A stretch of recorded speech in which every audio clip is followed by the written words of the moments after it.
When did you open Beauty Shop, and what gave you the idea? Or explain what the concept was. Was it because it was an old beauty shop, or what? Well, I'll tell you, I knew I wanted to open something in Midtown, and a lot of the people who had worked for me for a long time really wanted to invest. I went back down into Midtown and started walking around, and this place that the beauty shop's in, there was a for rent sign, a little for rent sign, and the door was cracked. It was pouring down rain. There was a woman in there. She was going to open a furniture revamping place, and I walked in and I flipped out. I was just like, oh, no, this woman cannot get this place, because it was a barbershop in the front, and then as you walked around back, everything that's in there now was there.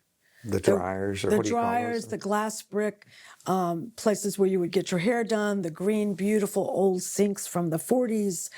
And so I got the number. I went outside under an umbrella, and I called Sharon Andriani, and I was like, I want to come give you some earnest money. She goes, okay. And I put down like $1,000, and that was it. And we started negotiating the lease. And so what I did was, the Cooper Street Gallery was right next door, but I needed more room for the kitchen, so I ran ahead and rented that too.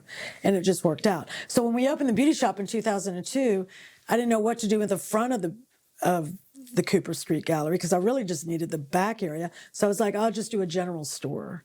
So I had the beauty shop general store that opened when the beauty shop opened, and we sold old Vespas. We had Dinstall's chocolates. We had all kinds of cheeses. We had another Roadside to go food. We had my friend's hats from New York, Amy Downs hats, Jaredon shoes from New York. We sold coffees and vegetables, and people walked in and they were like, this is so weird. We do not know what to do. Now, if I opened it, it would be busy as hell. Mm-hmm. But it was like, after like 6 months, I went, no, I need a bar. This is not making me enough money. Retail was not my thing. And so we opened in July of 2002. And in December, I closed down the general store. And 2003 in January, we opened Doe Sushi. And somebody said, what are you, crazy? I said, no, I don't need a vent hood. I can do sushi. I can just roll sushi and have a bar. And that's what we did. And that was just blew out the door. It was huge. The sushi went for 10 years. And so in end of 2012, they started selling sushi at the Ridgeway Exxon station. And it pissed me off.